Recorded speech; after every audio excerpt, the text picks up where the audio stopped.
हाँ तो बच्चों हम लोग आ चुके हैं अपने नेक्स्ट वीडियो में, जो कि थर्ड वीडियो है आपका लॉ ऑफ मोशन चैप्टर का।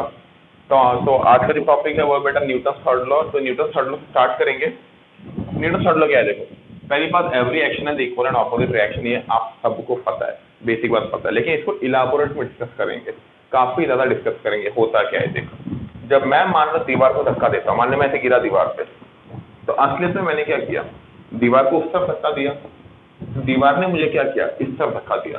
अब इम्पोर्टेंट बात ये है कि मैं कैसे बताऊं कि दीवार ने मुझे धक्का दिया। देख मैं दीवार को धक्का दे रहा हूं, समझ में आ रहा है, मैं दीवार को धक्का दे रहा हूं, समझ में आ रहा है, क्योंकि मैं धक्का दे रहा हूं। अब दीवार जो मुझे धक्का दे रहा है वो मुझे नहीं समझ में आ रहा, वो कॉन्सेप्ट मुझे नहीं समझ में आ रहा कि दीवार मुझे कैसे धक्का दे सकता है। उस कॉन्सेप्ट को थोड़ा समझते हैं पहले। इमेजिन करिए दीवार है, ठीक, ये दीवार है, यहाँ पे इंसान खड़ा है। अब इंसान जब इसमें जाके गिरेगा, अच्छा इंसान को देख, जब ऐसा मैं 3D फिगर बनाऊंगा तब तेरे को मतलब वो थोड़ा बहुत समझने में प्रॉब्लम होता है। इंसान को ये मान ले इंसान है, ये खड़ा मान ले इंसान, ठीक है। तो इंसान जब दीवार पे जाके गिरेगा तो कुछ ऐसा हो जाएगा, देख कुछ ऐसा हो जाएगा कि नहीं। अब तू एक बात बता, इंसान दीवार को धक्का दे रहा है, अपने को प्रॉपर समझ में आ रहा है, जिसको जाके टक्कर मार रहा है, लेकिन दीवार इंसान को धक्का दे रही है, वो हमें नहीं समझ में आ रहा। वो कैसे समझे, देख इमेजिन कर, अगर दीवार नहीं होती तो इंसान क्या होता, जो इंसान ऐसे पहले ऐसे था अभी एंगल में हो गया है, अगर दीवार नहीं होती गिर जाता, लेकिन दीवार है इसलिए नहीं गिर रहा। इसका साफ साफ मतलब क्या है, इंसान इस तरफ गिरने वाला था, मतलब इंसान जो कि इस तरफ गिरने वाला था, दीवार ने काउंटर बैलेंसिंग एक फोर्स दिया, दीवार ने इंसान को उस तरफ एक फोर्स दिया ताकि इंसान इस तरफ ना गिरे, और इंसान गिरा भी नहीं। समझ में आया कि नहीं? अगर समझ में आएगा, मैं एक बार लमसम आपको समझा देता हूँ। क्लास में होता ना, देखो ये ऐसा चैप्टर है ना भाई, कितना अफसोस मना है, अब तो अफसोस मना के परेशान हो चुके हैं। क्लास में होते ना तो मतलब इतना रियल लाइफ एग्जाम्पल हम समझा सकते हैं, लेकिन अब क्या करें, वीडियो में ट्राई करता हूँ मैक्सिमम से मैक्सिमम चीजों को आपको एक्सप्लेन करने की। हालांकि अगर क्लास शुरू हुआ तो ये सब चीजें तो होती चलती रहेंगी। एक्शन क्या है, हर चैप्टर में आने वाला है, कोर्सेस हर चैप्टर में आने वाले हैं, तो हर चैप्टर में कहीं ना कहीं आपको समझ में आ ही जाएगा। मैं इस तरफ गिर रहा हूँ, मैं गिरा, मुझे गिर जाना चाहिए था, लेकिन दीवार ने उस तरफ से फोर्स लगाया और मैं नहीं गिरा, यानी कि मैंने दीवार पे फोर्स अंदर की तरफ लगाया, दीवार ने मेरे फोर्स बाहर की तरफ लगाया। दोनों हमेशा इक्वल इन मैग्नीट्यूड होते हैं और ऑपोजिट इन डायरेक्शन होते हैं, ये आप सबको पता ही है, ठीक है। तो वो चीज अब यहाँ पे मैं आपको समझा रहा हूँ। देखो मान लें दो बॉडी थे, ए और बी कॉन्टेक्ट में, ड्यू टू सम रीजन ए ने बी को जाकर टक्कर मारा, तो बी को फोर्स किस तरफ फील हुआ, force on B due to A. ये जो एफ बी ए है, ये बी में फोर्स लग रहा है। अगर मैं इस बॉडी को थोड़ा अलग अलग करके बनाऊं,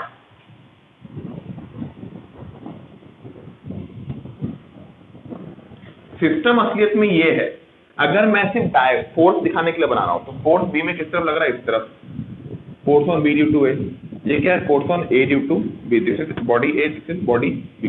तो force on B due to A किस तरफ लग रहा है, इस तरफ, फोर्स ऑन, अच्छा ए बी में फोर्स किस तरफ लगा रहा है, इस तरफ, बी ए में फोर्स किस तरफ लगा रहा है, इस तरफ, यानी कि force of A due to B, since both are equal, sorry यहाँ पे माइनस होगा, दोनों का मैग्नीट्यूड सेम होता है और डायरेक्शन ऑपोजिट होती है। इसका मैं कॉमन आपको एक एग्जांपल दिखाता हूँ। मान ले ये बहुत बार होता है, जो आप लोग स्कूल के बच्चे हो तो आप लोगों ने पक्का स्कूल के कैंटीन में लाइन लग के, तो लाइन तो खैर स्कूल के कैंटीन में कौन ही लगता है, लेकिन अगर लगा होगा तो आपने ये चीज नोटिस किया होगा कि ये मान ले एक इंसान है, यहाँ पे कैंटीन है, ये एक और इंसान है, ठीक है, ये फर्स्ट पर्सन, ये सेकंड पर्सन। अब कैंटीन में क्या होता है, मान ले सेकंड पर्सन मैं हूँ और फर्स्ट पर्सन कोई और आदमी है, मैं हूँ, फर्स्ट पर्सन कोई और है, तो मैं यहाँ पे खड़ा हूँ, तो मैं लेने के लिए आगे धक्का लगूंगा ना। मुझे स्कूल के कैंटीन का रूल ये है भाई, धक्का मारो आगे की तरफ, पता नहीं धक्का क्यों मारते हैं, लेकिन मारते हैं, ये सोच के कि धक्का मारने से शायद जल्दी मिल जाएगा, हालांकि ऐसा कुछ है नहीं, तो धक्का मारता है आगे की तरफ। तो जैसे ही धक्का मारेगा टू वाला वन को धक्का मारेगा, तो वन वाला फोर्स किस तरह फील करेगा, आगे की तरफ। तो इसको मैं ऐसे दिखा देता हूँ, तो this is the force on one due to two, this will be the force expressed by one due to two. अच्छा एक बात बता, जब मैं सामने वाले इंसान को धक्का मारता हूँ, ये टू मैं हूँ, जब मैं सामने वाले इंसान को धक्का मारता हूँ, तो इसको एक बात बता, जब मैं उससे टक्कर लगता हूँ तो मुझे एक बैकवर्ड फोर्स फील होता है कि नहीं? जब मैं उससे टक्कर लगता हूँ मुझे कोई बैकवर्ड फोर्स फील होता है कि नहीं? आप बोलोगे कैसे? आप बोलोगे कैसे? ये बात का लॉजिक सुनो। अगर सामने में वो इंसान नहीं होता तो मैं तो आगे चले जाता ना। इमेजिन कर, सामने में अगर वो इंसान नहीं होता तो मैं पक्का आगे चले जाता। मतलब मैं धक्का देने आगे बढ़ता लेकिन मैं आगे फिसल के आगे चले जाता। लेकिन सामने वो इंसान है इसलिए मैं आगे नहीं जा पाया, मैं टक्कर खा के रुक गया। मतलब मेरा मोशन इस तरफ था, टू का मोशन इस तरफ था, लेकिन जैसे ही वो वन से टक्कर खाया तो उसको एक बैकवर्ड फोर्स फील हुआ, force on two due to one, जिसकी वजह से उसका मोशन रुक गया। समझ में आ रहा है कि नहीं? तो F12 F21 equal in magnitude and opposite in direction. ये चीज समझ में आया कि नहीं? अच्छा देखो, अभी तक आप लोगों को खैर इतना फील आ चुका होगा कि एक्शन रिएक्शन ऑपोजिट डायरेक्शन में एक्ट करता है, ऑपोजिट डायरेक्शन में एक्ट होता है, लेकिन दोनों का मैग्नीट्यूड बराबर है। सर ये लॉजिक हमको समझ में नहीं आया। मैग्नीट्यूड बराबर, इसका तो कोई आपने एक्सप्लेनेशन नहीं दिया, कोई एक्सप्लेनेशन नहीं है। इसका एक्सप्लेनेशन मैं ये सारे पॉइंट्स पढ़ाने के बाद आपको दूंगा, ये सारे के सारे पॉइंट्स पढ़ाने के बाद आपको दूंगा, ठीक है? अभी के लिए आप बस मान के रखो कि दोनों का मैग्नीट्यूड सेम होता है। जब मैं इसके बाद एक न्यूमेरिकल कराऊंगा, जब न्यूमेरिकल कराऊंगा, जब हम लोग मैथमेटिक्स लेके सॉल्व करेंगे, मतलब प्रॉपर फोर्स 10 न्यूटन लग रहा है, 12 न्यूटन लग रहा है, 15 न्यूटन लग रहा है, जब वो सब लेके सॉल्व करेंगे तब आपको फील आएगी, तब आपको प्रॉपर फील आएगी कि मैग्नीट्यूड कैसे बराबर है। तब तक के लिए आप बस मान के रखो, ठीक है? चलो, पहला point, act on two different bodies thus do not cancel each other. अब जनरली लोग बोलते हैं कि एक्शन रिएक्शन तो ऑपोजिट डायरेक्शन में एक्ट कर रहा है और इक्वल मैग्नीट्यूड है, और जैसे कि ये बॉडी है मान ले, मैं इसमें सिर्फ 10 न्यूटन लगाया, मैं इसमें सिर्फ 10 न्यूटन लगाया, तो क्या ये 10 न्यूटन और 10 न्यूटन एक्शन रिएक्शन है? नहीं, because they are both acting on same body, they are both acting on same body. समझ में आया कि नहीं? एक्शन रिएक्शन हमेशा अलग बॉडी में एक्ट करता है। एक्शन रिएक्शन थोड़ा और सीन से तेरे को समझाता हूँ। जब ये इंसान ने इसको टक्कर मारी होगी तब ये इंसान आगे की तरफ फोर्स फील कर रहा है, ये इंसान पीछे की तरफ फोर्स फील कर रहा है। अगर अच्छे से सोचेगा, इस इंसान में नेट फोर्स जीरो है क्या? नहीं, इस इंसान में नेट फोर्स फॉरवर्ड डायरेक्शन में है, इस इंसान में नेट फोर्स बैकवर्ड डायरेक्शन में। तो नेट फोर्स जीरो कैसे होगा भाई? Net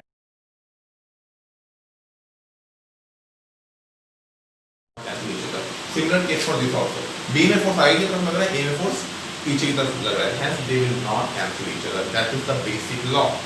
okay, next, there is no cause and effect in action reaction, both happen simultaneously। बहुत इंपॉर्टेंट पॉइंट है। जनरली क्या सोचते हैं कि मैंने दीवार को टक्कर मारा तो मैंने एक्शन लगाया और दीवार ने मेरे पे क्या लगाया? रिएक्शन लगाया। गलत बात।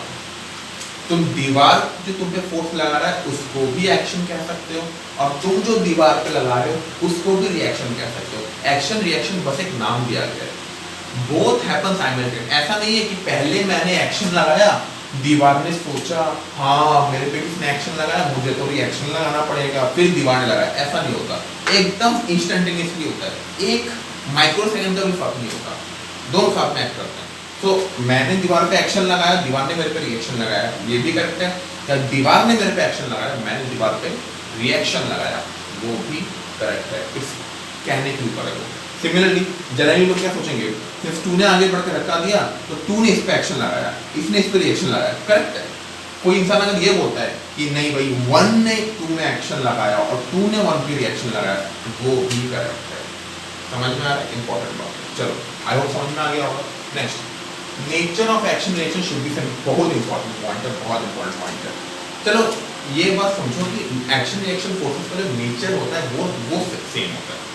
ये बहुत बढ़िया डिस्कशन मैं आपको बताता हूँ। जैसे कि अच्छा ये बता, जो कांटेक्ट फोर्स होता है, कांटेक्ट फोर्स का जब मैं बात करता हूँ तो मैं ऐसा फोर्स का बात कर रहा हूँ, मैंने दीवार को टच किया, मैंने दीवार को धक्का मारा, या इस इंसान ने इसको धक्का मारा, all these are contact forces, all these are contact forces. तो जितने भी यहाँ पे कांटेक्ट फोर्सेस है वो सारे के सारे का नेचर क्या है? वो सारे के सारे का नेचर क्या है? इंटरमॉलिक्यूलर फोर्स कहते हैं उनको। सॉरी इंटरमॉलिक्यूलर अलग है। माय बैड जो है इलेक्ट्रोमैग्नेटिक फोर्स।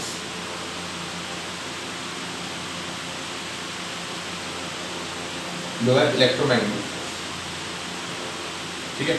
मैं भी दिमाग में कुछ और सोच रहा था, हालांकि इंटरमॉलिक्यूलर फोर्स भी आप पूछ सकते कह सकते हो, लेकिन ज़्यादा करके इलेक्ट्रोमैग्नेटिक फोर्स।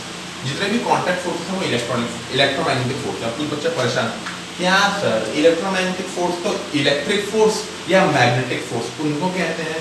आप कैसे कह सकते हो कि मैंने किसी को छू लिया तो वहाँ पे इलेक्ट्रिसिटी है, यहाँ पर मैग्नेटिज्म है, कैसे? सही सवाल, सुन अच्छे से। जब दो पार्टिकल, मान लीजिए मैं अपने दो उंगली को लाके टच कर रहा हूँ, तो क्या मेरी दोनों उंगलियां एक दूसरे पे लग रही हैं? बहुत इंपॉर्टेंट सवाल है, क्या मेरी दोनों उंगलियां दोनों पे लग रही है? तो बोलोगे हाँ सर लग तो रही है सर, मेरे को तो प्रॉपर दिख रहा है लग रही है सर। तो ये बात बता, अगर मैं अपने लेफ्ट हैंड की टिप और राइट हैंड का, लेफ्ट हैंड का पॉइंटर फिंगर कहते हैं ना इसको, हाँ पॉइंटर फिंगर और राइट हैंड का पॉइंटर फिंगर का स्टडी करो, दोनों नजदीक आ रहे हैं, तो है क्या? एक बार तो ऐसा देख, ये मान ले, अभी के लिए इसको मिटा रहा हूँ, समझाने के लिए दिखा रहा हूँ। देख, जब दो बॉडीज टच में आती है तो क्या होता है? When two bodies come in contact, what actually happens? ये मेरा एक उंगली, ये मेरा एक और उंगली, ठीक है? इसके सामने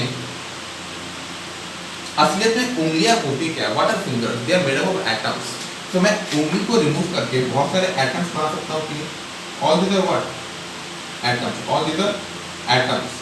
एटम के बीच में एक न्यूक्लियस होगा और बाहर में इलेक्ट्रॉन का क्लाउड होगा। पूरा बॉडी एटम से बना हुआ है, तो पूरी तरीके से ये एटम, यहाँ पे भी एटम हो गया,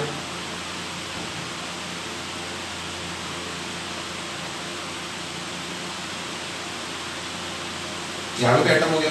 अच्छा एक और चीज, ये डायग्राम मैंने थोड़ा गलत बना दिया, इसको मैं ठीक करके बना देता हूँ।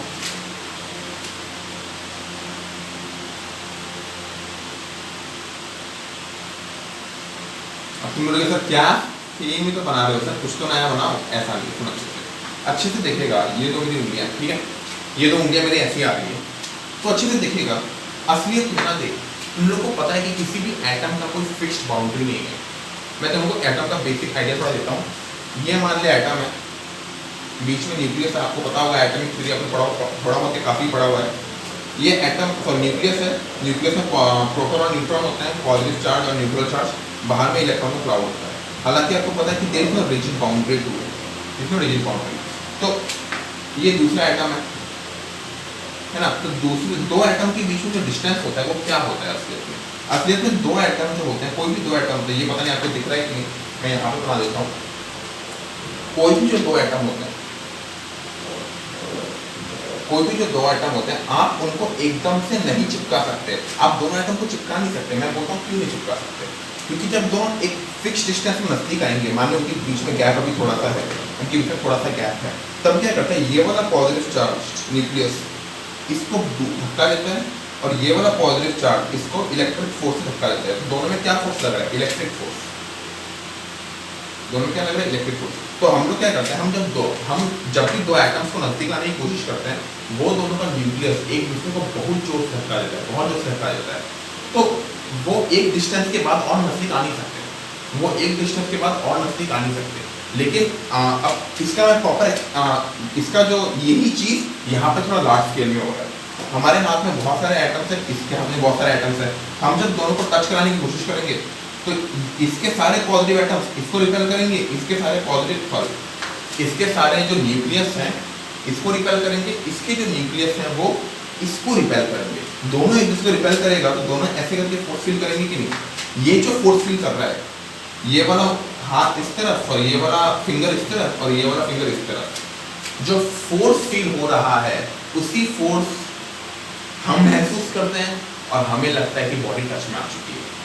सुन अच्छे से मैंने क्या बोला, ये तो उंगली को मैं यहाँ पे सामने दिखाऊंगा, ये तो उंगली को जब मैं टच में किया, ये तो उंगली को जब मैं टच में किया, तब असलियत में उंगलियां टच नहीं हो रही, दोनों के एटम्स एक दूसरे को रिपेल कर रहे हैं। इसका एटम इसको रिपेल कर रहा है, इसका एटम इसको रिपेल कर रहा है। जब इसको रिपेल करते हैं तो रिपेल करने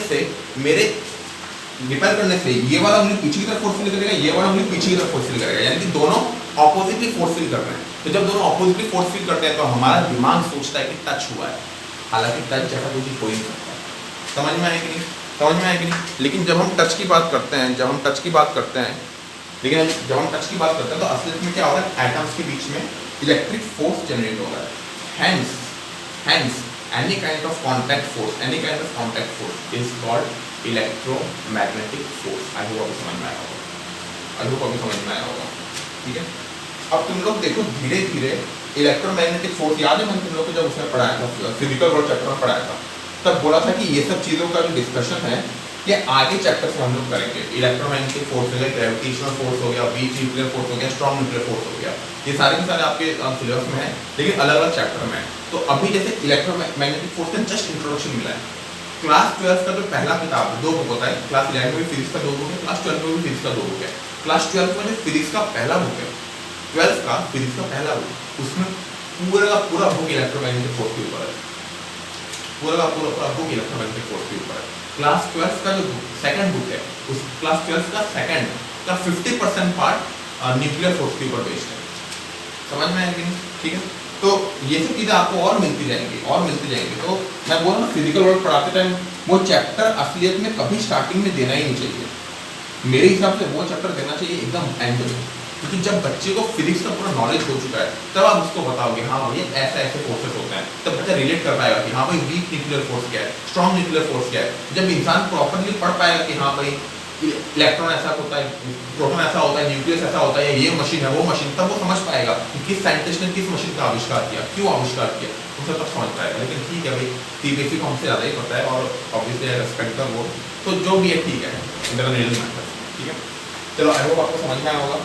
अब मैं आपको क्या बताना चाहता हूँ, nature of action reaction force should be same. पहली बात ये तो, ये इस पे क्या फोर्स लगा रहा है, कांटेक्ट फोर्स, ये इस पे क्या लगा रहा है, कांटेक्ट फोर्स। हालांकि कांटेक्ट फोर्स मतलब क्या, इलेक्ट्रोमैग्नेटिक फोर्स, तो ये इसमें इलेक्ट्रोमैग्नेटिक फोर्स, ये इसमें इलेक्ट्रोमैग्नेटिक फोर्स, यानी एक्शन रिएक्शन का जो पेयर होगा ना, that should be of same nature. ऐसा नहीं कि ये इसमें इलेक्ट्रोमैग्नेटिक लगा रहा है, ये इसमें ग्रेविटेशनल लगा रहा है, ऐसा तब एक्शन रिएक्शन पॉसिबल नहीं है, both has to be of same nature. समझ में आएगी? नेक्स्ट, अब देख ये मान ले सन है, ये मान ले अर्थ है, ये सन है, ये अर्थ है। आप सबको पता है कि ग्रेविटेशनल फोर्स ऑफ अट्रैक्शन लग रहा है दोनों पे, और ये भी आपको पता होगा कि ग्रेविटेशनल फोर्स म्यूचुअल होता है, भारी बॉडी या हल्की बॉडी दोनों में सेम लगता है। तो gravitational force is also what kind of force, action reaction force. Sun और अर्थ में भी एक्शन रिएक्शन लग रहा है, कौन कैसा एक्शन रिएक्शन, ग्रेविटेशनल फोर्स का। अब आप ऐसा कर लो, ये नॉर्थ पोल लेके आ जाओ, ये साउथ पोल लेके आ जाओ, दोनों में अट्रैक्शन हो रहा है कि नहीं, नॉर्थ पोल और साउथ पोल में। This is what electromagnetic force. हालांकि आप प्रॉपर टर्म में कहोगे तो मैग्नेटिक फोर्स, लेकिन इलेक्ट्रोमैग्नेटिक फोर्स के अंदर नहीं आता है मैग्नेटिक फोर्स। इलेक्ट्रोमैग्नेटिक फोर्स हो गया दोनों।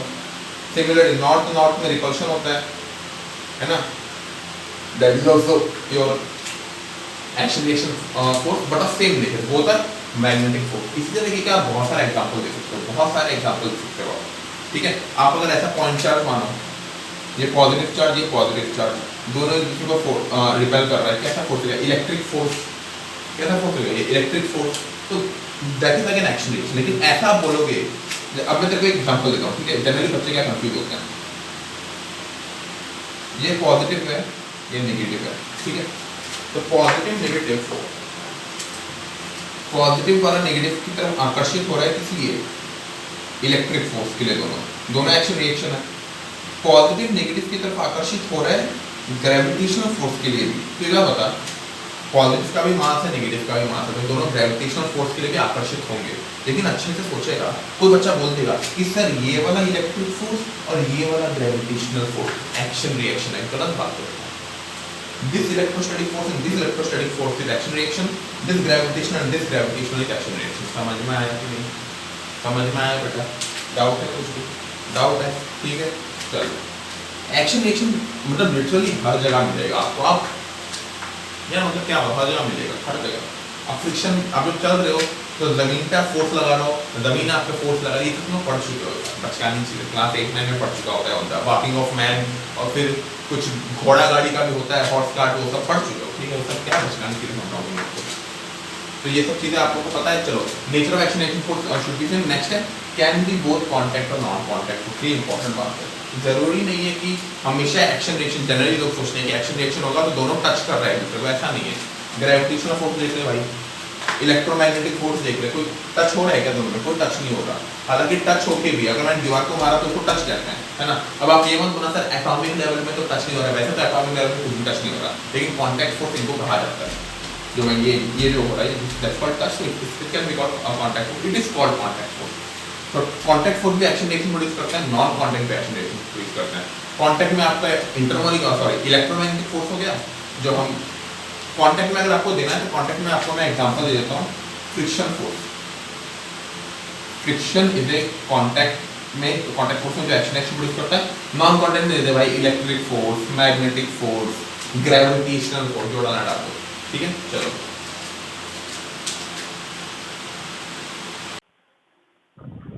हाँ तो बच्चों, अभी हमारा जो पार्ट शुरू होने वाला है, बोर्ड्स वाले जो बच्चे हैं वो वीडियो को यहीं पे बंद कर सकते हैं, क्योंकि बोर्ड्स का जो टॉपिक मुझे कराना था आज तक का मैंने वो करा चुका हूँ। बोर्ड्स में अभी बस एक दो छोटे मोटे टॉपिक बच गए हैं जो आपके वीडियो के एंड की तरफ आएंगे, वो मैं आपको इन्फॉर्म कर दूंगा व्हाट्सएप मैसेज के थ्रू कि किस टॉपिक में आपका बोर्ड्स का वीडियो बनेगा। हालांकि मैक्सिमम एक वीडियो लगेगा और एक वीडियो में बोर्ड्स निपट जाएगा। अभी से मैं कॉम्पिटिटिव एग्जाम्स का वीडियो देना शुरू करूंगा न्यूटन लॉ ऑफ मोशन के लिए। आपको सिंपल सीधा बात बता देता हूँ, इस बार आपको भी पता है कि सिलेबस रिड्यूस हुआ है, तो न्यूटन लॉ ऑफ मोशन से बहुत कुछ रिड्यूस हो चुका है। इस न्यूटन लॉ ऑफ मोशन से बहुत कुछ रिड्यूस हो चुका है, तो न्यूटन लॉ ऑफ मोशन में बोर्ड एग्जाम का पार्ट में कुछ बचा नहीं है, कॉम्पिटिटिव एग्जाम्स की तरफ से कुछ रिड्यूस नहीं हुआ है, तो कॉम्पिटिटिव एग्जाम्स के मुझे पूरा पढ़ाना पड़ेगा। तो अभी जो आने वाले वीडियोस हैं, अभी वीडियो इस वीडियो का इस पार्ट से अभी से लेकर अपकमिंग में कुछ वीडियोस होंगे जो प्रॉपर कॉम्पिटिटिव एग्जाम बेस्ड होंगे, ठीक है। तो जो बोर्ड से तैयारी कर रहे हो आप बंद कर सकते हो, कोई मनाही नहीं है, आपके ऊपर है बेटा, ठीक है। चलो देखो, हॉरिजॉन्टल प्लेन मैं बार बार बता दे रहा हूँ, नहीं चाहिए होगा बोर्ड में, आपको पढ़ना है पढ़ सकते हो, इट्स टोटली योर चॉइस, मैं तो भेज ही रहा हूँ सबको, ठीक है। हॉरिजॉन्टल प्लेन, पहली बात, एक बॉडी मान ली जमीन में रखी हुई है, ठीक है। इसमें नीचे की तरफ क्या लगेगा बेटा, वेट। हॉरिजॉन्टल जमीन में रखी हुई है, नीचे की तरफ क्या लगेगा, वेट। अच्छा एक बात बता, इस बॉडी में अगर सिर्फ वेट लग रहा है, और कोई फोर्स मुझे दिख रहा है कि नहीं, अभी तक तो मुझे कोई फोर्स दिख नहीं रहा है, तो बॉडी को तो नीचे आ जाना चाहिए था ना। अगर एक बात बता, अगर एक बॉडी में सिर्फ उसका वजन लगे, तो वजन किस तरफ लग रहा है, नीचे की तरफ लग रहा है, तो बॉडी नीचे की तरफ जानी चाहिए, लेकिन क्या ये बॉडी नीचे की तरफ जा रही है, नहीं, इट स्टेज इन पोजिशन। जैसे टेबल में हम लोग एक बुक को रखते हैं ना, तो बुक जगह में ही रहती है, नीचे तो जाती नहीं है, टेबल के ऊपर ही रहती है, उसी तरीके के केस है। तो ये बॉडी मूव नहीं कर रही। अच्छा, कोई बॉडी अगर मूव नहीं कर रही, इसका मतलब क्या है, बॉडी में नेट फोर्स जीरो है, मतलब नीचे की तरफ mg है, तो ऊपर की तरफ भी कुछ लग रहा है, ऊपर की तरफ क्या लग रहा है सोचते हैं, हाँ पक्का। अच्छा, ऊपर कौन लगा सकता है फोर्स, टेबल। अगर ये टेबल है और ये किताब है, तो टेबल किताब के ऊपर की तरफ फोर्स लगा रहा होगा ना, and that is called normal force. किसी किताब में एक्चुअली इसको नॉर्मल रिएक्शन भी कहते हैं, कुछ किताब में n की जगह r से रिप्रेजेंट किया है, कुछ किताब में n की जगह r से रिप्रेजेंट है, टोटल योर विश, मैं तो n से रिप्रेजेंट करता हूँ, ठीक है। तो नॉर्मल रिएक्शन लग रहा है ऊपर की तरफ, नॉर्मल रिएक्शन कौन लगा रहा है, n is applied by table on book. इसको बुक मान ले तू, ठीक है, बुक मान छोड़े, बॉडी लिखा है, बॉडी, ठीक है। तो टेबल मान ले, ग्राउंड मान ले, जो मानना है मान ले। mg is applied by earth on body. समझ में आ रहा है, ये लिख दो। अच्छा एक बात बता, n और mg बॉडी जा रही है क्या, अच्छा एक बात बता, बॉडी जगह में है ना, जगह में मतलब नेट फोर्स जीरो है, यानी नेट फोर्स जीरो यानी कि n इक्वल टू क्या हो जाएगा, mg। अच्छा एक सवाल आपसे पूछना चाहता हूँ, क्या n और mg एक्शन रिएक्शन है? सोचो एक बार, सोचो, क्या n और mg वेट और नॉर्मल रिएक्शन, क्या ये दोनों एक्शन रिएक्शन है? आपको सोचना है, जवाब सोचो भाई। चलो आगे सोच लिया होगा, जिन्होंने जवाब दिया है हाँ, गलत बोल रहे हो बेटा, these are not action reaction. Why they are not action reaction, समझाता हूँ आपको। एक्शन रिएक्शन के लिए पहली चीज इंपॉर्टेंट क्या है, both forces must they must act on different bodies, है ना, बताया था कि नहीं। यहाँ पे देख, जो नॉर्मल रिएक्शन है वो भी इस बॉडी में लग रहा है, mg भी इस बॉडी में लग रहा है। mg कौन लगा रहा है, धरती माता इस बॉडी में लगा रही है। नॉर्मल रिएक्शन टेबल इस बॉडी में लगा रहा है, तो दोनों ही फोर्सेस एक बॉडी में लग रहे हैं। भैया बताओ कैसे हो जाएगा। Second point, normal reaction action reaction एक दूसरे को कैंसिल नहीं कर सकते। या तो कैंसिल कर रहे हैं ना भाई, इसलिए तो बॉडी रेस्ट में है। कैंसिल कर रहे हैं कि नहीं, समझ में आया। दूसरा पॉइंट भी आपको समझ में आया। तीसरा point, both the forces should be of same nature. Gravity, mg कैसा फोर्स है, ग्रेविटेशनल फोर्स। नॉर्मल रिएक्शन कैसा फोर्स है, इलेक्ट्रोमैग्नेटिक फोर्स, या आप कॉन्टैक्ट फोर्स बोल सकते हो। ग्रेविटेशनल फोर्स, कॉन्टैक्ट फोर्स, भाई कैसे एक्शन रिएक्शन, कैसे नहीं एक्शन रिएक्शन। बहुत सारी किताबों में लिखा हुआ ये एक्शन रिएक्शन है, समझ में आ रहा है। लेकिन ये मतलब ये ऐसा सवाल है जो आप अगर मतलब किसी सीनियर बच्चे को पूछोगे, 12th पास आउट बच्चे को पूछोगे, या जो ड्रॉप दे रहा है उसको ही पूछोगे, वो भी कंफ्यूज हो सकता है कि हाँ भाई एन और एम जी एक्शन रिएक्शन है कि नहीं है, वो थोड़ा कंफ्यूज हो जाता है, ठीक है। हालांकि आपको प्रॉपर नॉलेज होना चाहिए, they are not action reaction, लिख लो भाई, ठीक है। पहले चीज क्लियर हुई। नेक्स्ट देख भाई, पहला केस हो गया, लिख लो। नेक्स्ट अब हम बढ़ेंगे सेकंड केस की तरफ।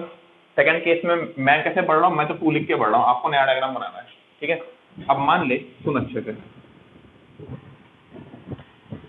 ये बॉडी है और ये बॉडी में फोर्स इस तरफ लगा रहा हूं मैं, ऐसे फोर्स लगा रहा हूं, ठीक है, ऐसे फोर्स लगा रहा हूं। अब आपको बताना है कि इसका एफपीडी बनाओ, इसका एफपीडी। अच्छा एफपीडी क्या होता है मैं समझाना ही भूल गया, एफपीडी क्या होता है। FPD means free body diagram. Free body diagram मतलब एक बॉडी में लगने वाली सारी फोर्सेस का एनालिसिस, एक पर्टिकुलर बॉडी उसमें जो जितने सारे फोर्सेस लग रहे हैं उनका एनालिसिस। तो अच्छे से देख, पहले मैंने जब एन और एमजी लिखा था तो एन किस पे लग रहा है, बॉडी पे लग रहा है, एमजी किस पे लग रहा है, बॉडी पे लग रहा है, तो उस बॉडी पे लगने वाले सारे फोर्सेस का एनालिसिस करेंगे, उसी को एफपीडी कहते हैं या फ्री बॉडी डायग्राम कहते हैं, ठीक है।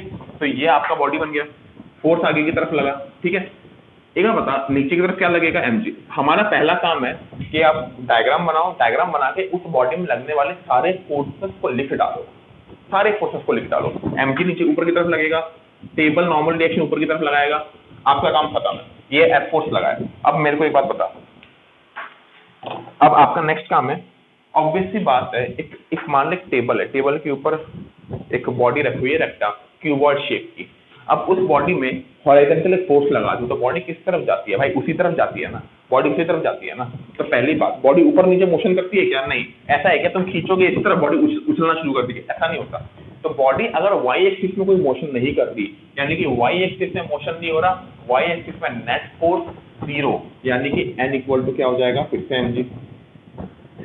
एक्स एक्सिस में मोशन हो रहा है, हाँ, तो एक्स एक्सिस में हम लोग क्या लिखेंगे, net force is equal to mass into acceleration. समझ में आ रहा है कि नहीं, net force equal to mass into acceleration. दो टाइप का इक्वेशन होता है, देख, एन इक्वल टू एमजी हो गया आपका बैलेंसिंग इक्वेशन, और ये हो गया मोशन इक्वेशन। सुन अच्छे से, ये क्या है, बैलेंसिंग इक्वेशन, ये क्या है, मोशन इक्वेशन। बैलेंसिंग इक्वेशन में क्या होता है, बैलेंसिंग इक्वेशन में क्या होता है, नेट फोर्स क्या होता है, 0, क्योंकि बैलेंस हो रहा है। और मोशन इक्वेशन में क्या होता है, नेट फोर्स क्या होता है बेटा, मास इनटू एक्सेलरेशन। लिख डालो ये चीज, समझ में आया कि नहीं, ठीक है। आई होप ये वाला पार्ट क्लियर होगा। नेक्स्ट अब देख, इधर देख, ये मान ले मेरी एक बॉडी है, और बॉडी में बोला है कि इस तरफ फोर्स लगाया है। तुमने देखा होगा, नाम क्या है, ट्रॉली होती है ना, हम लोग खींच के ऐसे लेके जाते हैं एयरपोर्ट में। तो एयरपोर्ट में जब हम ट्रॉली खींच के लेके जाते हैं तो ट्रॉली ऐसी होती है ना भाई, ट्रॉली जनरली ऐसी होती है, लेकिन हम जब एयरपोर्ट में लेके जाते हैं तो वो ऐसी हो जाती है, जहाँ पे पहिया लगा होता है वो ऐसा लगता है। इंसान मान ले मैं ऐसे करके खींच के लेके जा रहा हूँ, व्हाटएवर, समझो यार, मतलब इंसान इतना ऊपर, ट्रॉली इतना नीचे, ऐसा नहीं होता। But idea you get the idea कि एंगल में रखता है फोर्स। तो ट्रॉली को मैं किस तरफ खींच रहा हूँ, ऐसे खींचता हूँ, लेकिन ट्रॉली मोशन कैसा करती है, एक्स एक्सिस में। ट्रॉली ऐसा नहीं कि ऐसी चली जाती है, ट्रॉली तो ऐसी मोशन करती है ना, वेलोसिटी दूसरी तरफ होती है। समझ में आ रहा है कि नहीं, ठीक है। चलो अभी से आपको एक चीज ध्यान रखना है। आपको पहली बात, सारे फोर्सेस बना लो। मैंने ट्रॉली में फोर्स मान लिया एंगल थीटा में लग रहा है, ठीक है, ये लग रहा है। नेक्स्ट काम है आपका, पहले सारे फोर्सेस बना लो। नीचे की तरफ क्या लगेगा, एमजी, ऊपर की तरफ क्या लगेगा बेटा, नॉर्मल रिएक्शन, ठीक है। इतना काम आपका हो गया। अगला काम आपका क्या है, प्रिडिक्ट करो या एनालाइज करो, जो करना है करो, कि बॉडी मोशन किस तरफ करेगी, ये आपको प्रिडिक्शन करना है। तो बॉडी आपको क्या लगता है किस तरफ करेगी, मेरे हिसाब से तो इस तरफ करेगी, क्योंकि ट्रॉली हॉरिजॉन्टल जाती है, हम सबको पता है। तो आपका काम है बॉडी जिस तरफ मोशन करेगी उस तरफ एक डॉटेड लाइन बनाओ। जिस तरफ मोशन करेगी उस तरफ एक डॉटेड लाइन बना, और उस डॉटेड लाइन के परपेंडिकुलर एक और डॉटेड लाइन बना।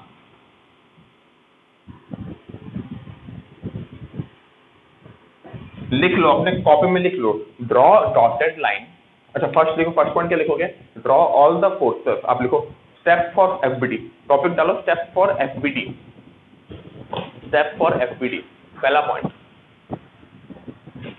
Draw all the forces acting on the body.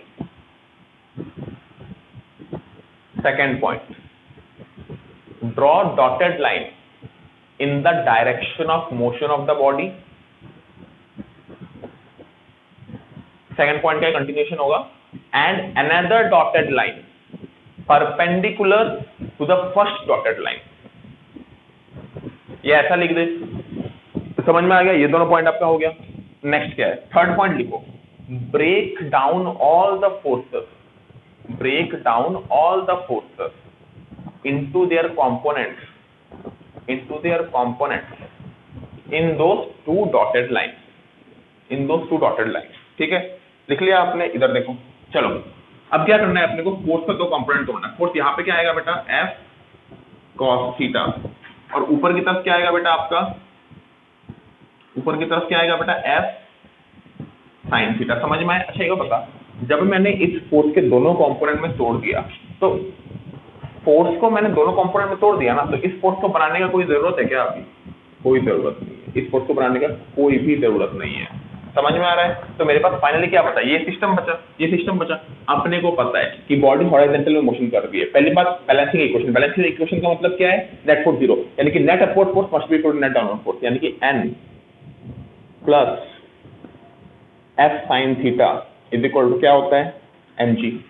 ठीक है, यहाँ से n इक्वल टू क्या आ रहा है बेटा, mg minus F sin theta. ये आपका लिखना है, लिखो, नहीं लिखना है मत लिखो, लेकिन ये मैं लिखा रहा हूँ, थोड़ा बहुत इस चीज बताऊंगा इसके बाद। नेक्स्ट, बॉडी एक्स एक्सिस में मोशन कर रही है, तो इस तरफ किससे जा रही है, एक्सेलरेशन ए से, तो F cos theta is equal to क्या होगा, mass into acceleration. I hope ये वाला समझ में आया होगा। ये इक्वेशन क्या है बेटा आपका, बैलेंसिंग इक्वेशन, और ये आपका क्या है बेटा, मोशन इक्वेशन। अब मैं आपको एक चीज समझाता हूँ, इधर देखो, तुम एक चीज का लॉजिक लगाओ, एक चीज का लॉजिक लगाओ। ट्रॉली मान ले जमीन में खड़ी है, ट्रॉली मान ले जमीन में खड़ी है, ठीक है, और ट्रॉली को तू स्लाइड करा के लेके जाए, मतलब ऐसे तूने फोर्स लगा दिया ट्रॉली में मान ले, ठीक है, तो ऐसे करके फोर्स लगा दिया। तो एक बात बता, तो एक बात बता, मैं अच्छा ऐसे छोड़, तेरे को मैं सिंपल तरीका बताता हूँ। मानो तुम्हें तुम्हारा ट्रॉली बहुत ज्यादा प्यारा है, तुम्हें तुम्हारा ट्रॉली बहुत ज्यादा प्यारा है, और ट्रॉली के नीचे मान ले वो नहीं है, क्या कहते हैं, पहिया नहीं है, तो तुमको ट्रॉली, और ट्रॉली इतना भारी है कि तुम्हें घसीट के लेके जाना पड़ेगा, कुछ भी कर लो तुम्हें घसीट के लेके जाना पड़ेगा, तुम गोदी में नहीं उठा सकते, तो तुम कैसे लेके जाओगे, तुम ऐसे फोर्स लगाओगे कि ऐसे फोर्स लगाओगे, तुम बताओ। ये F1 या F2 किस तरीके से तुम लेके जाओगे? कुछ बच्चे बोलेंगे सर F1 से लेके जाएंगे। F1 से क्यों लेके जाओगे, मैं बताता हूँ। F1 से लेके जाओगे, पहली बात F2 से लेके जाएंगे तो देख, यहाँ पे क्या इक्वेशन बनेगा, n इक्वल टू mg बनेगा, अपने को पता है n इक्वल टू mg बनेगा। इसमें क्या बनेगा देख, ये वाला केस था कि नहीं, जहाँ पे फोर्स एंगल में लग रहा था, यहाँ पे फोर्स एंगल में लग रहा था, तो ये वाला यही केस है। तो यहाँ पे नॉर्मल रिएक्शन क्या आया, नॉर्मल रिएक्शन क्या आया देख, mg minus F sin theta आया कि नहीं, नॉर्मल रिएक्शन, ये वाला केस तो यही है, तो नॉर्मल रिएक्शन क्या है, mg minus F sin theta. तो एक बार बता, जमीन नॉर्मल क्या, नॉर्मल अभी थोड़ा टाइम पहले लिखाया था यहाँ पे, नॉर्मल क्या होता है, जो जमीन ट्रॉली पे फोर्स लगा रही है, जमीन ट्रॉली पे यहाँ पे कितना फोर्स लगा रही है, mg, जमीन ट्रॉली पे यहाँ पे कितना फोर्स लगा रही है, mg minus F sin theta, यानी जमीन ट्रॉली पे यहाँ पे कम फोर्स लगा रही है, यहाँ पे mg लगा रही है, लेकिन यहाँ पे mg से कम लगा रही है, यानी कि जमीन इसमें कम फोर्स लगाएगी, इसमें कम फोर्स लगाएगी, तो ये बचा रहेगा, ये बचा रहेगा। समझ में आ रहा है कि नहीं, समझ में आ रहा है कि नहीं? इसके तो सीधा सीधा आइडिया एक देख, तो खुद इमेजिन कर, जब तो ट्रॉली को एक एंगल में फोर्स लगाता है, तो ट्रॉली जमीन से थोड़ा कम फोर्स फील करता है, क्योंकि तुम थोड़ा फोर्स से उठा रहे हो उसको, तुम ऊपर की तरफ खींच रहे हो ना।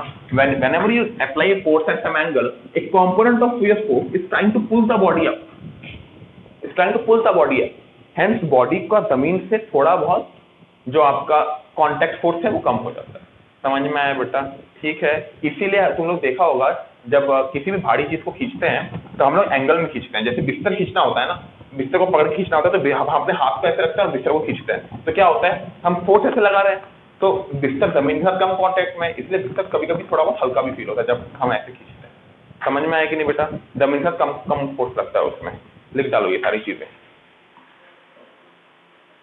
हाँ तो बच्चों, आप लोगों के सामने 4 सवाल है, ये बॉडी इस तरफ जा रही है, ये बॉडी इस तरफ जा रही है, ये बॉडी इस तरफ आ रही है, ये बॉडी इस तरफ आ रही है, एक्सेलरेशन ए से।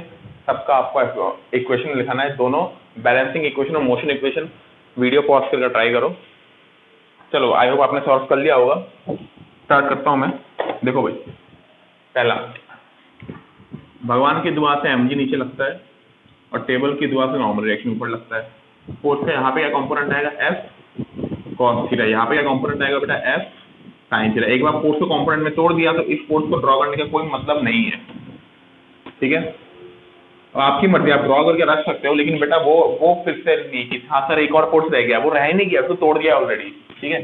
चल देख, बैलेंसिंग इक्वेशन क्या होगा, बॉडी ऊपर नीचे मूव नहीं कर सकती। अच्छा डॉटेड लाइन, ये तो भूलना ही नहीं है, डॉटेड लाइन हर टाइम बनाना है।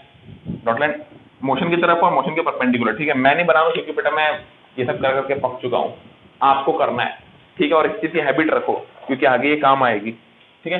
तो n इक्वल टू क्या होगा, mg plus f sin theta.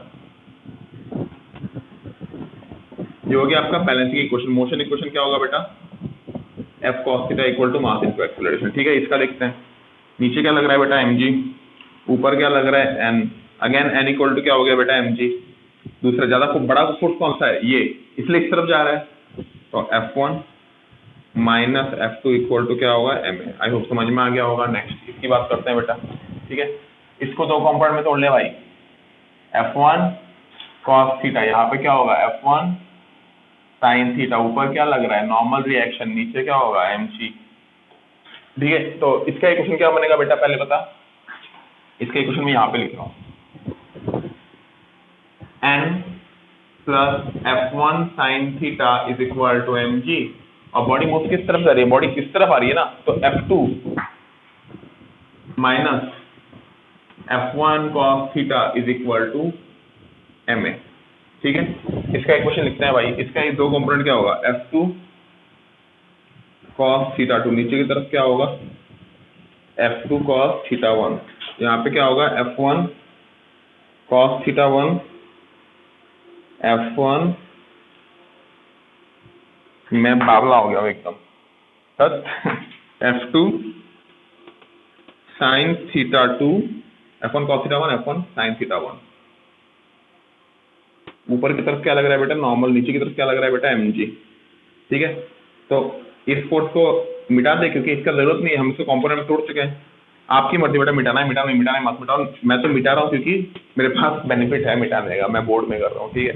आप लोग तो कॉपी पेन से कितना ही मिटाओगे। तो इसका इक्वेशन देख क्या है, ऊपर वाला फोर्स क्या है बेटा, n plus f1 sin theta 1 is equal to f2 sin theta 2 plus mg। ये पहला इक्वेशन हो गया। ये क्या बैलेंसिंग इक्वेशन। फोर्थ इक्वेशन क्या, मोशन इक्वेशन क्या होगा, f2 cos theta 2 minus f1 cos theta 1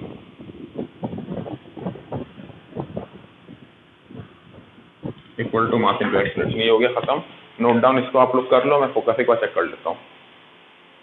हाँ तो बच्चों, जो नया ये है इंक्लाइंड प्लेन। हमने हॉराइजॉन्टल प्लेन के सारे पॉसिबल केसेस कर लिए, अभी करेंगे इंक्लाइंड प्लेन। अब आप सोच रहे हो कि मैं ये सब क्यों करा रहा हूँ, मजा तो आ रहा होगा करके, लेकिन सवाल भी बनता है क्यों करा रहा हूँ। हर चीज में सवाल आना चाहिए कि क्यों करा रहे हैं। हमने हॉराइजॉन्टल प्लेन कराया, हमने इंक्लाइंड प्लेन कराया, इसके बाद वर्टिकल भी कराएंगे, इसके बाद और भी बहुत सारी चीजें हैं, पुली है, स्ट्रिंग है, वो सब आपको पता नहीं होगा अभी तक, लेकिन वो भी कराएंगे हम। जब फाइनली सारे इंडिविजुअल एस्पेक्ट करा देंगे ना, तब आपको एक कॉम्प्लेक्स सिस्टम देंगे कि बॉडी यहाँ पे धक्का खा रही है तो एक बॉडी यहाँ उठ रही है, तो बॉडी यहाँ से गिर रही है, ये हो रहा है, तब आपको सारा एनालिसिस करना है। फिजिक्स है ना भाई, फिजिक्स तो करना पड़ेगा, ठीक है। तो अभी इंडिविजुअल एस्पेक्ट पढ़ रहे हैं, ठीक है। दोबारा इंफॉर्मेशन बोर्ड्स के लिए नहीं चाहिए, ठीक है। चलो देखो, लेकिन कंप्यूटर एग्जाम्स के लिए बेसिक से बेटा बहुत इंपॉर्टेंट है ये सब। चल देख, एक बॉडी ऐसी इंक्लाइन प्लेन में रखी हुई है। इंक्लाइन प्लेन आई होप आप समझते होंगे कि ऐसा एक प्लेन है, इंक्लाइन प्लेन तो एक बॉडी को रखते हैं तो वो नीचे आ जाती है, हमको पता है नीचे आ जाती है, लेकिन कभी कभी किसी किसी केस में नीचे नहीं आती।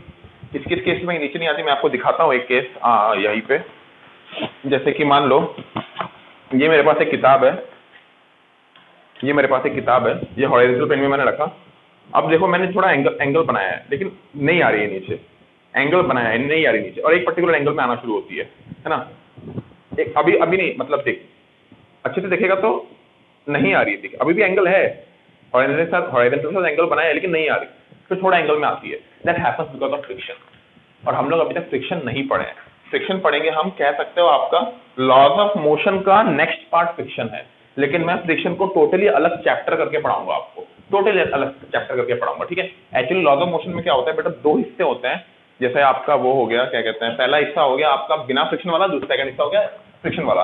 एनसीईआरटी बुक में एक ही चैप्टर में दिया हुआ है, मैं अलग अलग करके पढ़ाऊंगा। जैसे आपने देखा था जब मैंने वो कराया था आपको यूनिट्स एंड डायमेंशन कराया था, तो यूनिट्स वाला पार्ट अलग कराया था, पूरा सिग्निफिकेंट फिगर वगैरह पैरालेक्स वाला सारा अलग कराया था, और डायमेंशन अलग कराया था। एनसीईआरटी में सब मिक्स करके दिया हुआ है, तो मैं चैप्टर को अपने हिसाब से सेग्रीगेट करके अलग अलग करके पढ़ाता हूँ, ताकि आपको भी कंफर्टेबल रहे, मेरे को भी कंफर्टेबल रहे, सबको कंफर्टेबल रहे, ठीक है। चलो इसमें आते हैं। जनरली बॉडी क्यों नीचे नहीं आती, क्योंकि फ्रिक्शन होता है, हम लोग फ्रिक्शन नहीं पढ़ रहे। लेकिन अगर मान ले फ्रिक्शन नहीं है, एकदम पिछला सरफेस है, मतलब एकदम स्लिपरी सरफेस है, थोड़ा एंगल में आएगा बॉडी गिरना शुरू हो जाती है कि नहीं, देखा होगा आपने, नोटिस किया होगा, एक्सट्रीमली स्मूथ सरफेस में ये होता है। चलो अब समझते हैं कि ये ऐसा, मतलब ऐसा जो हो रहा है ये क्यों हो रहा है। देख, पहली बात, नीचे की तरफ क्या वेट किस तरफ लगेगा बेटा, नीचे की तरफ mg। वेट कौन लगाता है, धरती माता। तो धरती माता mg लगाएगी तो धरती माता हमेशा नीचे की तरफ खींचती है, समझ में आया कि नहीं, तो इसलिए नीचे की तरफ लग रहा है। सेकंड हो गया आपका नॉर्मल रिएक्शन। ये पता बेटा नॉर्मल रिएक्शन जो है वो कौन लगाता है, वो सरफेस लगाता है। और मैंने क्या बताया था, याद है, सरफेस ऑलवेज पुश, सरफेस हमेशा खुद से परपेंडिकुलर फोर्स लगाते हैं, ये बताया था कि नहीं। सरफेस किस तरह फोर्स लगाता है, खुद से परपेंडिकुलर। तो ये सरफेस है, सरफेस खुद से परपेंडिकुलर फोर्स लगाएगा तो ऐसे लगाएगा कि नहीं, तो this is the normal reaction है। समझ में आ रहा है कि नहीं, नॉर्मल रिएक्शन ऐसे नहीं बना दोगे, नॉर्मल रिएक्शन सरफेस लगाता है, सरफेस किस तरह फोर्स लगा रहा है, खुद से परपेंडिकुलर, समझ में आया कि नहीं। तो ये चीज आप लिख लो, हमेशा जरूरी नहीं है कि नॉर्मल रिएक्शन और mg आपका ऑपोजिट हो, इट डिपेंड्स, ठीक है। जैसे इस केस में नेक्स्ट और कोई फोर्स लग रहा है और कोई फोर्स नहीं लग रहा है, नॉर्मल mg छोड़ के हम कोई एक्सटर्नल फोर्स नहीं लगा रहे हैं। Second point, dotted line draw करो। आपको क्या लगता है बॉडी किस तरफ आएगी, मेरे हिसाब से तो नीचे आनी चाहिए, तो नीचे की तरफ एक डॉटेड लाइन दे दो।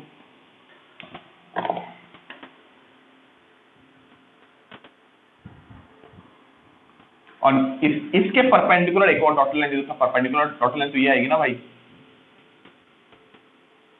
समझ में आएगी नहीं, कोई भी डाउट बेटा, कोई भी डाउट। चलो इधर देखो, इधर देखो। अब एक चीज, अब सारे फोर्सेस को इन दो डॉटेड लाइंस में तोड़ देना है। तो नॉर्मल तो ऑलरेडी डॉटेड लाइन में है, नॉर्मल ऑलरेडी है, बस mg को तोड़ना है हमें। तो mg को तोड़ेंगे तो कैसे, ये थीटा है, ये एंगल अपने को पता नहीं है, ये थीटा है, ये एंगल क्या है 90 डिग्री, तो ये एंगल क्या होगा बेटा 90 माइनस थीटा। ये एंगल अगर 90 डिग्री माइनस थीटा है तो ये एंगल क्या होगा, ये एंगल क्या होगा, ये एंगल होगा थीटा। क्यों थीटा, क्योंकि ये डॉटेड लाइन और ये डॉटेड लाइन, ये दो रेड लाइन जो है they are perpendicular to each other, तो the sum of these two angle should be 90 degree. 90 degree minus theta, तो ये क्या हो गया बेटा थीटा। आई होप समझ में आया होगा। जिन बच्चों को नहीं समझ में आ रहा, पहली बात ये तो समझ में आएगा होगा 90 डिग्री माइनस थीटा होता है यार, ठीक है, क्योंकि ये 90 डिग्री है, ये 90 डिग्री माइनस, इसको फाई समझ ले भाई, बचकाने सीधे करा देता हूँ यार, एक ही बार कराऊंगा ताकि मुझे बार बार कराना ना पड़े। इज इक्वल टू क्या होगा 90 डिग्री, ये दोनों एंगल का सम 90 डिग्री, तो थीटा इक्वल टू क्या हो गया बेटा फाई। पिक्चर खत्म, ठीक है। तो ये वाला एंगल क्या हो गया थीटा। अब जैसे ये मिल गया इस चीज को मिटा दो ताकि डायग्राम हमारा खूबसूरत रहे। खूबसूरत डायग्राम की ना बात ही कुछ और होती है। खूबसूरत जब होता है ना डायग्राम, सॉल्व करने में मजा आता है, अच्छा लगता है, सॉल्व करके फील आती है ज्यादा अच्छा। मैं हमेशा एम्फेसिस देता हूँ। बहुत बच्चे होते हैं कि ऐसा सोचते हैं कि सर मेरा दिमाग अच्छा है, मैं डायग्राम अच्छा नहीं बनाऊंगा। बेटा तो डायग्राम अच्छा नहीं बनाएगा ना, कठिन सवालों में अटकेगा। कठिन सवाल ऐसे ऐसे सवाल है ना जहाँ जिसमें मैं खुद अटक जाता हूँ। तब डायग्राम अच्छे से बनाता हूँ तो इमेजिनेशन चलती है कि हाँ ये ऐसा होगा वैसा होगा, क्योंकि डायग्राम मेरा बढ़िया बना है तो मैं इमेजिन अच्छे से कर पाता हूँ। डायग्राम मुझे हेल्प कर रहा है इमेजिनेशन में, सवाल सॉल्व हो जाता है। ऐसे ही करना है अपने को, ठीक है। 10वीं नहीं रही बेटा, 10वीं में तो सबसे कठिन सवाल भी 11वीं का सबसे आसान सवाल होता है। समझ में आ रहा है, 10वीं का सबसे कठिन सवाल है 10वीं का, 10th का, 11वीं का सबसे आसान सवाल वही है। तो 11वीं में बेटा लेवल बहुत ऊपर है, तो आपको उस हिसाब से मतलब वो करना है, क्या कहते हैं, एक्लिमेट करना है। एक्लिमेट मतलब एडजस्ट करना है, ठीक है। इधर देखो, चल mg को रेड लाइन के अगेंस्ट मुझे तोड़ना है, तो mg का यहाँ पे क्या कंपोनेंट आएगा बेटा, mg cos थीटा। mg का यहाँ पे क्या कंपोनेंट आएगा बेटा, mg sin थीटा। एक बार आपने कंपोनेंट लिख लिया तो आपको mg की जरूरत नहीं है। अब आप चाहो तो mg को मिटा सकते, मतलब आप तो मिटा नहीं सकते, आप नया डायग्राम बना सकते हो, नहीं तो मैं मिटा देता हूं ताकि आपकी सहूलियत के लिए, ठीक है। अब देख मेरे सारे फोर्सेस डॉटेड लाइन में। अब मुझे पता है कि बॉडी नीचे की तरफ आएगी, मुझे पता है कि बॉडी नीचे की तरफ आएगी, एक्सेलरेशन ए से, ठीक है। अब से एक बार बता, बॉडी कभी देखा है इंक्लाइन प्लेन में रखते हैं तो बॉडी उछल जाती है, उछलती कभी नहीं है, यानी इस तरफ बॉडी के सारे फोर्सेस क्या होंगे, बैलेंस, क्योंकि बॉडी इस तरफ मूव नहीं कर रही है, यानी n must be equal to what, mg cos theta, that is your balancing equation. Next होगा आपका मोशन इक्वेशन, नीचे की तरफ क्या लग रहा है, mg sin theta, mg sin theta equal to क्या होगा बेटा, मास इनटू एक्सेलरेशन, एकमात्र फोर्स, नहीं एक्सेलरेशन इक्वल टू क्या हो रहा है, g sin थीटा। तो यहाँ पे देखेगा तो जो एक्सेलरेशन है does not depend upon, acceleration does not depend upon m, यानी एक्सेलरेशन मास पे डिपेंड नहीं करता। देख mg sin theta equal to ma, तो m और m कट गया, यानी एक्सेलरेशन मास पे डिपेंड नहीं करता, यानी आप 1 kg का मास रखो या 1000 kg का मास रखो, दोनों सेम रफ्तार से सेम एक्सेलरेशन से नीचे आएंगी, जो कि होता है। तो एक बात बता, अगर मैं एक मार्कर, हल्का सा मार्कर रखूं और एक बहुत बड़ा भारी पत्थर रखूं और दोनों को एक साथ ड्रॉप करूं, दोनों का एक्सेलरेशन क्या होता है, 9.8 मीटर पर सेकंड, दोनों का एक्सेलरेशन क्या होता है, सेम होता है। अगर दोनों का एक्सेलरेशन यहाँ पे सेम है तो दोनों का एक्सेलरेशन इंक्लाइन प्लेन में भी तो सेम होगा। समझ में आ रहा है कि नहीं, क्योंकि इंक्लाइन प्लेन में पता है कंपोनेंट ही तो हो रहा है। समझ में आया? तो कभी कभी बच्चों से सवाल पूछ लेता है, बच्चों से ये वाले सवाल तो आपको खूब पूछे गए होंगे कि मैंने एक फेदर को फेंका और एक पत्थर को फेंका, कौन पहले जमीन में आएगा? तो बच्चे होशियार से बताते हैं दोनों जमीन में एक साथ ही आएंगे, क्योंकि आप 8वीं 9वीं में पढ़ चुके हैं वो चीज। लेकिन इंक्लाइन में जब बात आती है तो बच्चा पूछता है, अरे भाई क्या पूछ लिया, इंक्लाइन में भी पिक्चर सेम ही है बेटा। समझ में आ रहा है? नोट डाउन करके लिख लो इस चीज को। चलिए ये वाला आई होप तुम लोगों को समझ में आया होगा, नोट डाउन कर लो। नेक्स्ट अगेन, अब फोर्स इसमें इस तरफ लग रहा है। चल एक बार देखते हैं बॉडी किस तरफ जाएगी। नीचे की तरफ क्या लग रहा है बेटा, mg हमेशा नीचे की तरफ, नॉर्मल रिएक्शन इस तरफ। अब अपने को पता है कि बेटा जो मोशन हो सकता है वो किस तरफ हो सकता है, नीचे की तरफ जा सकता है। ठीक है, तो हमने क्या कर दिया, मतलब मोशन तो पैरेलल टू प्लेन होगा ना, तो इस तरफ एक डॉटेड लाइन और दूसरी डॉटेड लाइन ऐसे। और मैं अभी दिखा चुका हूं कि एंगल जो थीटा होता है बेटा, ये थीटा तो ये वाला थीटा, तो यहाँ पे mg का क्या कंपोनेंट आएगा बता, mg cos थीटा। mg का यहाँ पे क्या कंपोनेंट आएगा बेटा बता, mg sin थीटा। तो mg का पिक्चर हो गया खत्म, mg को मिटा दो। ठीक है, अब आपके ऊपर, आपको मिटाना है नहीं मिटाना है बेटा, इसमें मैं क्या ही बोल सकता हूँ। ठीक है, एक बार बता, इस तरफ बैलेंसिंग इक्वेशन होगा तो n must be equal to what, mg cos theta. ठीक है, इस तरफ क्या क्या फोर्स लग रहा है, एक्सटर्नल फोर्स F भी लग रहा है, external force mg sin theta भी लग रहा है। तो F plus mg sin theta, F plus mg sin theta must be equal to what, mass into acceleration. समझ में आया कि नहीं बेटा? ये क्या हो गया, मास इनटू एक्सेलरेशन। तो ये हो गया आपका इक्वेशन। मुझे नहीं लगता इसमें आपको किसी तरीके का कोई डाउट होना चाहिए। ये हो गया। नेक्स्ट हम लोग इसमें आता है। ठीक है, इसमें फोर्स F इस तरफ लग रहा है। ठीक है, अब अच्छा एक बार बता, दोनों फोर्स इस तरफ लग रहे हैं ना, तो बॉडी इसी तरफ एक्सीलरेट करेगी। अब यहाँ पे क्या बोला, बॉडी एट रेस्ट, यानी बॉडी रेस्ट में है, मतलब बॉडी में कोई मोशन नहीं हो रहा। तो बॉडी में कोई मोशन नहीं हो रहा, इसका साफ साफ मतलब क्या है, देखते हैं साफ साफ मतलब है। नीचे की तरफ पहले क्या लगेगा बेटा, mg, सारे फोर्सेस बना दो, ऊपर क्या लगेगा, m। ठीक है, अब डॉटेड लाइन, बेटा रेड लाइन से रेड मार्कर अपनी उठा रहा, आप समझ सकते हो। ठीक है, ये एंगल थीटा होगा, पहले प्रूव कर चुका हूँ, ये याद कर सकते हो तुम लोग। यहाँ पे थीटा होता है तो ये एंगल थीटा होता है, याद कर सकते हो। mg का यहाँ पे क्या कंपोनेंट आएगा, mg cos थीटा। यहाँ पे क्या कंपोनेंट आएगा, mg sin थीटा। mg मिटाना है नहीं मिटाना है, मत मिटाओ, आपके ऊपर है। क्या बोला, बॉडी एट रेस्ट। अच्छा, बॉडी एट रेस्ट मतलब क्या, नेट फोर्स 0, यानी कि बॉडी यहाँ पे रुकी हुई है, यानी कि बॉडी में अगर बॉडी रुकी हुई है, यानी कि बॉडी, अरे बॉडी में नेट फोर्स 0, बॉडी रुकी हुई है, यानी बॉडी में नेट फोर्स 0, यानी बॉडी में नेट फोर्स 0 हर डायरेक्शन में, हर डायरेक्शन में नेट फोर्स 0, यानी ये डायरेक्शन में कंसीडर करूंगा तो नेट फोर्स 0, यानी n इक्वल टू क्या हो गया बेटा हमारा, mg cos थीटा।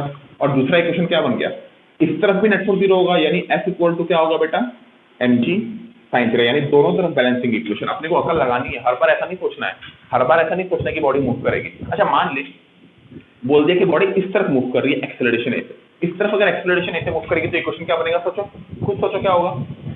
इस तरफ अगर एक्सेलरेशन ऐसे मूव करेगी तो f बड़ा होगा ना, f minus mg sin theta equal to ma। समझ में आ रहा है बेटा? आई होप दिमाग में पिक्चर क्लियर हो रही है। नेक्स्ट चीज, अगर बोलता है कि बॉडी एट रेस्ट की बजाय बॉडी इस तरफ कांस्टेंट वेलोसिटी से मूव कर रही है, एक बार मैं फोकस चेक कर लेता हूँ।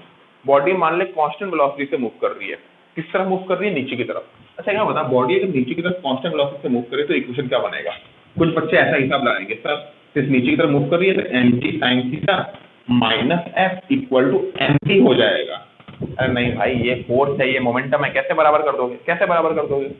एक बात बता, तब क्या होगा मैं बताता हूँ।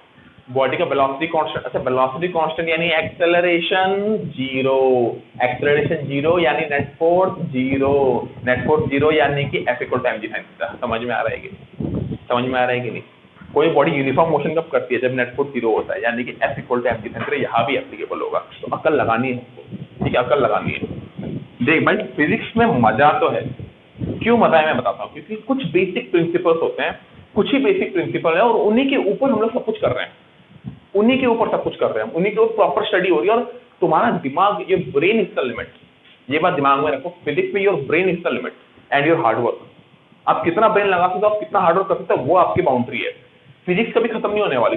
तू बोलेगा ना कि सर ये चैप्टर तो मुझे आता है, तुम कितना ही बोलो तुम्हें ये चैप्टर आता है, मैं उस चैप्टर का और कठिन सवाल बना के दे सकता हूँ, और कठिन सवाल बना सकता हूँ, और कठिन सवाल बना सकता हूँ। तुम लोग फिजिकल क्लास में होते तुम लोग देखते कि मैं किस तरह सवाल का लेवल का डिफिकल्टी लेवल बढ़ाते जा रहा हूँ, बढ़ाते जा रहा हूँ, बढ़ाते जा रहा हूँ, और उस लेवल तक बढ़ाऊंगा जहां तक आपका दिमाग बोलेगा सर हो गया, बस नेक्स्ट चैप्टर में जाता है। ये तक पॉसिबिलिटी है फिजिक्स में, इसीलिए फिजिक्स से वेरी ह्यूज, वेरी वास्ट, बहुत पॉसिबिलिटी होती है। आपको अपना दिमाग को कॉन्स्टेंटली वर्क करते रहना पड़ता है, ठीक है। और मैं बता रहा हूँ, देखो फिजिक्स ना आपको भी समझ में आता है, फिजिक्स के बिना साइंस हो नहीं सकती। तो फिजिक्स में एनर्जी डालो। मुझे पता है बहुत लोग स्ट्रगल करते हैं फिजिक्स में, लेकिन आप लोग का मैं बताता हूँ स्ट्रगल क्यों होता है फिजिक्स में। स्ट्रगल इसलिए होता है क्योंकि आप फिजिक्स को उसी तरह पढ़ते हो जिस तरह आप केमिस्ट्री पढ़ते हो, बायोलॉजी पढ़ते हो। आपको लगता है आप रीडिंग मारोगे आपको समझ में आ गया। जैसे बायोलॉजी में क्या होता है, हम खाना खाते हैं, हजम होता है, निकल जाता है, यही आप, अब वो चीज आपके दिमाग में सेट है। फिजिक्स में ऐसा नहीं है। फिजिक्स में हर चीज में आपको प्रॉपर एनालिसिस करना है, प्रॉपर दिमाग लगाना है, सोचना है ये बॉडी अगर ऐसे जाएगी तो वैसा क्यों होगा, वो क्यों नहीं होगा। बायोलॉजी केमिस्ट्री में नॉलेज ओरिएंटेड है, फिजिक्स दिमाग ओरिएंटेड है। आपका दिमाग बाउंड्री है, बायोलॉजी में नॉलेज बाउंड्री है। समझ में आ रहा है बेटा? ठीक है, दोनों ही सब्जेक्ट बहुत अच्छे हैं, सारे सब्जेक्ट अच्छे हैं, बस आपको तरीका पता होना चाहिए हैंडल करने का। फिजिक्स मैथ्स में सेम टाइप का दिमाग लगता है, बायोलॉजी केमिस्ट्री में सेम टाइप का दिमाग लगता है, ये डिफरेंस पता होना चाहिए, ठीक है। चलो देखो ये आ गए हम लोग लास्ट बॉडी। लास्ट बॉडी में फोर्स किस तरफ लगाए, फोर्स मान ले मैं ऐसा लगा दिया, ऐसे खींच रहा हूं मैं, एक रस्सी से मान ले ऐसे खींच दिया, लेकिन ये बहुत भारी है, मैंने 50 kg की है मान ले, और ये मैं रस्सी लगा के खींच रहा हूँ। मैं एक इंसान हूँ जो इंक्लाइन प्लेन है, मान ली यहाँ पे एक incline plane, imaginary incline plane है यहाँ पे, ठीक है। यहाँ पे 50 kg का चीज रखा हुआ है, मैं रस्सी से हॉरिजॉन्टली खींच रहा हूँ, मैं रस्सी से हॉरिजॉन्टली खींच रहा हूँ। क्या पता बॉडी उड़ के तो आ नहीं सकती क्योंकि बहुत भारी है, तो बॉडी तो मोशन करेगी डाउनवर्ड में, बॉडी मोशन करेगी डाउनवर्ड में। तो उसका इक्वेशन लिखना है, डाउनवर्ड मतलब क्या है, पैरेलल टू प्लेन। उसका इक्वेशन लिखने के लिए पहले मैं ये चीज बता देता हूँ, आप लोग आई होप आपने लिख लिया होगा, ठीक है। एक बार फोकस चेक कर लेते हैं, फोकस बराबर है भाई। चलो देखो पहली बात क्या क्या फोर्सेस लग रहे हैं, नीचे की तरफ क्या लगेगा बेटा, mg, इस तरफ क्या लगेगा बेटा, नॉर्मल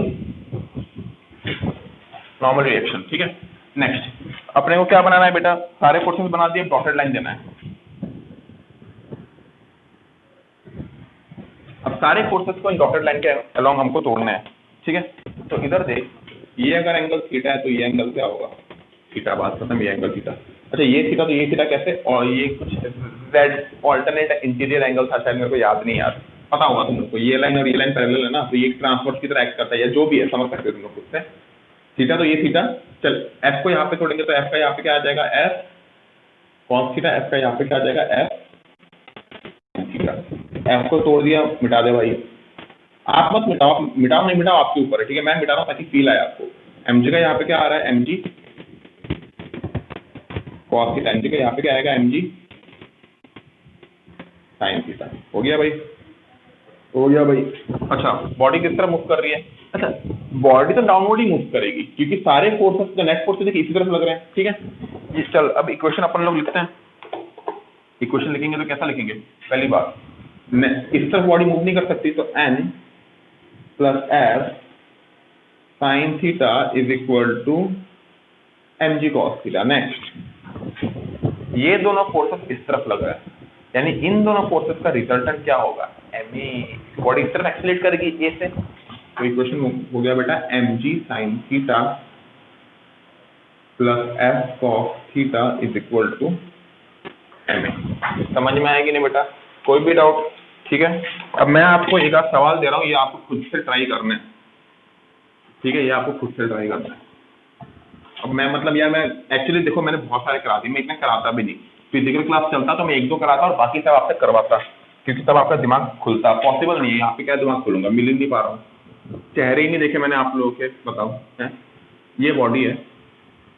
आपके लिए सवाल है, अभी जो हमने सवाल दिया था फोर्स ऐसे लग रहा था, अभी क्या है, फोर्स ऐसे लग रहा है, पैरेलल ही लग रहा है, फोर्स पैरेलल ही लग रहा है, ग्राउंड के साथ पैरेलल ही लग रहा है, ठीक है। और बॉडी ऊपर की तरफ जा रही है एक्सेलरेशन ए से, ठीक है।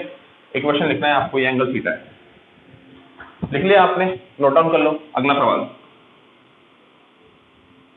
जो फोर्स है दबा रहा हूं इसको, एम जी, एफ नीचे की तरफ लग रहा है, एकदम नीचे, ऊपर से कोई दबा रहा है मान ले। अब आपको अब बोला गया है कि बॉडी एक्सीलरेट कर रही है नीचे की तरफ, लिख लो, आई होप लिख लिया होगा। नेक्स्ट है ऊपर की तरफ रस्सी लगा के कोई खींच रहा है, ठीक है, ऊपर की तरफ रस्सी लगा के कोई खींच रहा है और बॉडी रेस्ट में,